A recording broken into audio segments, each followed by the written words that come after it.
for the following reasons, and he laughed. Right now, I'm very concerned. Women do not want to vote for you. Hispanics, majority of them do not want to vote for you. College students don't. After talking to them and explaining and rationalizing on a one-on-one basis, we are able to change their opinions. But on a mass level, what do you want us to do, this group here, as your emissaries, going out to convert these individuals to someone who's obviously going to be such an incredible asset to this country? We want you. But Well, what do we do? Just tell us how we can help. I have some good news for you. It's not impossible.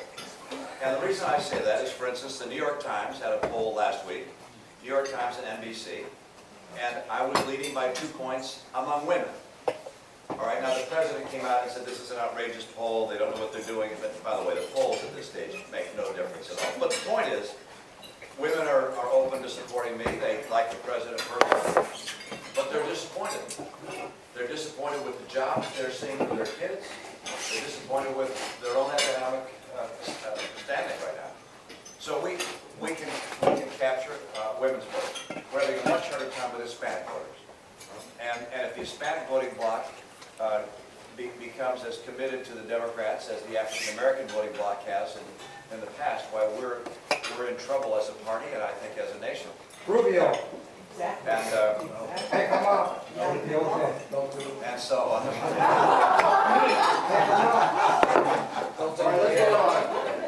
we have some great Hispanic leaders in our party that will help communicate what our party stands for.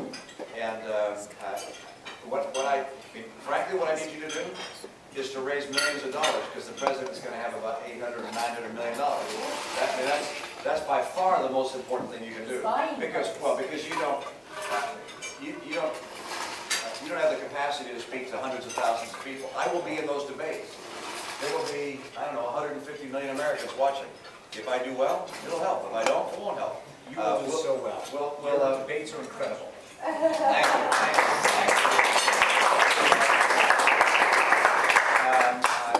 But advertising makes a difference, and the president will engage in a personal character assassination campaign, and so we'll have to fire back, one in defense and number two in offense, and that'll take money. By the way, you'll see the ads here. Florida will be one of those states that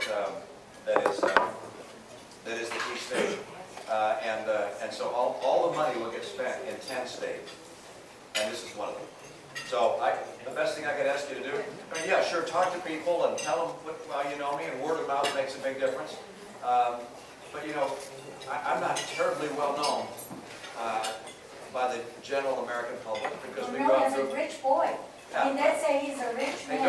But don't worry, given all those negative things, the fact that I'm either tied or close to the president, and the fact that, you know, that he's out there talking about the one-year anniversary of Osama bin Laden being captured, unemployment coming down, unleashing his campaign, new campaign, and we're still sort of tied, that's very interesting and is encouraging. Please.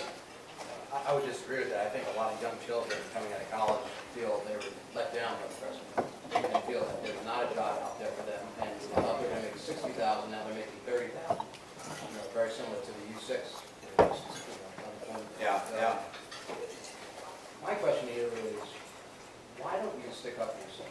To me, you should be so proud of your wealth. That's what we all aspire to. We kill ourselves. We don't work 9 to 5. We're away from our families 5 days a week. I'm away from my 4 girls 5 days a week from my wife. Why not stick up for yourself and say, why is it bad to aspire to be wealthy and successful? You know, why is it bad to kill yourself, and why is it bad to cut 30 jobs to protect 300? And when people talk about you cutting jobs, you saved companies that were failing in terms of these 2 jobs. So my question is, when is that?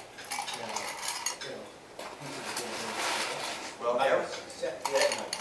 He's in neighborhoods and worked his way up from nothing to being an incredibly successful entrepreneur. So, you heard in my speech tonight, I began by you weren't here. He came here early, so we missed the, In every stump speech I give, I speak about the fact that people who dream and achieve enormous success do not make us poorer, they make us better off.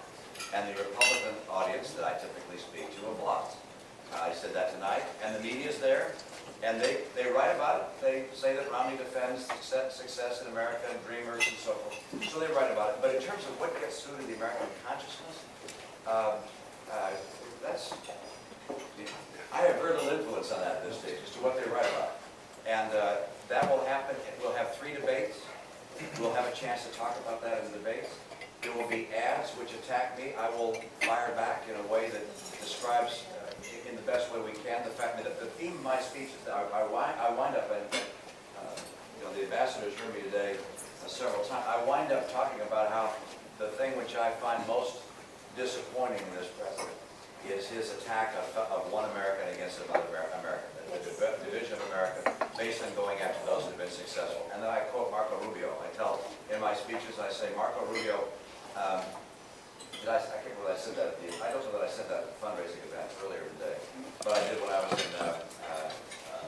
in where? Jacksonville. Exactly. I just said, Senator Rubio says that when he grew up here, poor, that they looked at people that had a lot of wealth, and his parents never once said, we need some of what they have. They should give us some. Instead, they said, if we work hard and go to school, someday we might be able to have that. And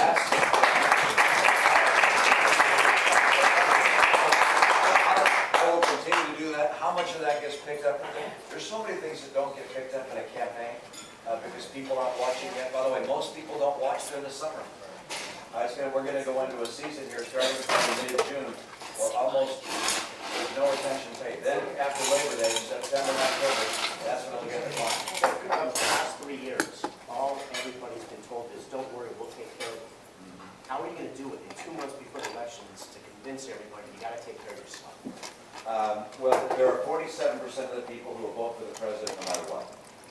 All right, there are 47% who are with him, who are dependent upon government, who believe that they are victims, who believe that government has a responsibility to care for them, who believe that they're entitled to health care, to food, to housing, to you name it. But it's an entitlement, and the government should give it to them. And they will vote for this president no matter what. And I mean, the president starts off with 48, 49, 40, he starts off with a huge number. These are people who pay no income tax. 47% of Americans pay no income tax. So our message of low taxes doesn't connect. And he'll be out there talking about tax cuts for the rich. I mean, that's what they sell every 4 years. And so my job is not to worry about those people. I'll never convince them that they should take personal responsibility and care for their lives. What I have to do is convince the 5 to 10% in the Senate that are independent, that are thoughtful, that look at voting one way or the other, depending upon, in some cases, emotion, whether they like the guy or not, what it looks like. I mean, when you ask those people, I mean, we do all these polls, I find about twice as much as China, not 10 times as much, like is reported. And we have responsibility for the whole world. They're only focused on one little area of the world, the South China Sea and East China Sea, that's it. And they're building a military at a rapid rate. So this idea that somehow we spend so much money in the military, it's like, guys, don't overthink how strong we are. And we used to, you probably know, this was a couple of years ago, we had one of our aircraft carriers sailing by Japan, and the Chinese pulled up behind it in a diesel sub, a super quiet diesel sub, pulled up behind it. They could have torpedoed it. And I mean, we're not that kind of. Our Navy's smaller in number of ships than any time since 1917, and this president wants to shrink it. The list goes on. Our Air Force is older and smaller than any time since 47 when the Air Force was formed, and he wants to shrink it. If we go the way of Europe, which is spending 1 to 2% of their economy on the military, we will not be able to have freedom in the world. When the electric comes in September, the markets are going to be looking at marginal tax rates going up, another debt ceiling fight. Yeah. The sequestration under the debt ceiling deal. What do they call it? Tax again? Yeah. What do they call it? Yeah. The Obamacare taxes on